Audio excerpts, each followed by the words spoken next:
Grupos guerrilleros colombianos, presentado por Wendy Corena, Stephanie Monterrosa, Valentina Atencia y Casey Sierra, grado 13. Hoy hablaremos sobre los grupos armados como las FARC, el ELN, el M-19, el PRT, el ADO y el EPL. Número 1. Las FARC. Las Fuerzas Armadas Revolucionarias de Colombia son un grupo guerrillero que desde 1964 combaten en una guerra interna con el gobierno, en un intento por imponer un régimen socialista, que con el tiempo las FARC desarrollaron vínculos con el narcotráfico. Se dice que las FARC devastaron a San Carlos un 10 de julio de hace 15 años, ya que mataron a 7 campesinos en San Carlos, Antioquia, lo que conllevó y dio resultado a 33 masacres. ¿Qué consecuencias tuvo las FARC en Colombia?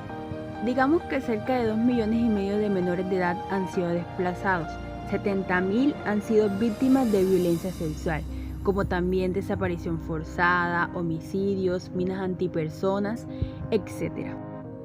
Número 2. El ELN. El Ejército de Liberación Nacional es la principal guerrilla en Colombia y una de las amenazas más importantes en América Latina. Originalmente, el ELN se conocía como un movimiento nacionalista influenciado por la Revolución Cubana, enfocado en el secuestro, la extorsión y en atacar la infraestructura petrolera. ¿Qué consecuencias tuvo el ELN en Colombia?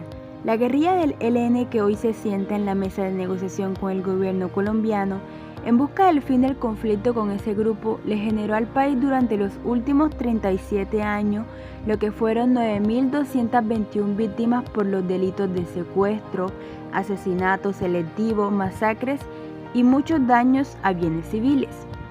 Número 3. El M-19. El M-19 era una guerrilla urbana que operaba esencialmente en Bogotá y otras ciudades principales del país, que fue en Caquetá que nació su estructura militar.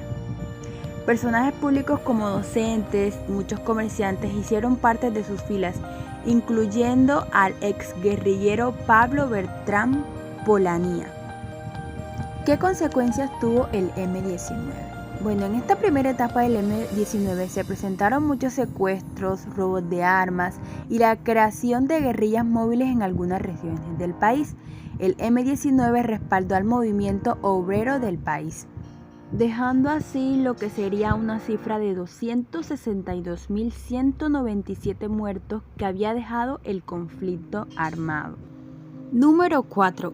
El PRT, más conocido como el Partido Revolucionario de los Trabajadores, que lo fundó Alberto Anaya Gutiérrez, que es un político mexicano que se desempeñó como senador del Partido del Trabajo. El PRT obtendría representación en la Asamblea Nacional Constituyente. Este partido recibió un escaño en la Asamblea, pero sin voto. El PRT se convertiría en un partido político legal. Número 5. ADO, más conocida como la Autodefensa Obrera, que era una guerrilla de origen trotskista. Se definen como una estructura político-militar que buscaba consolidarse en las ciudades para formar un ejército urbano que se extendía al campo y crea las fuerzas de autodefensa popular. ¿Qué consecuencias tuvo la ADU?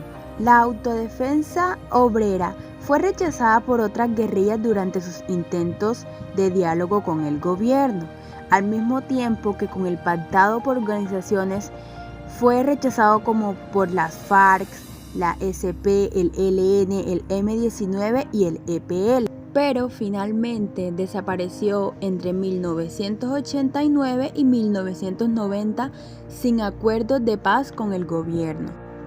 Y por último, número 6, el EPL. Bueno, el Ejército Popular de Liberación era el brazo militar del Partido Comunista de Colombia marxista-leninista.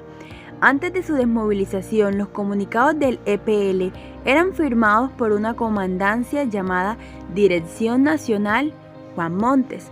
El EPL se desmovilizó y entró a ser parte de la Asamblea Constituyente que propuso la constitución política que era un vigente del país.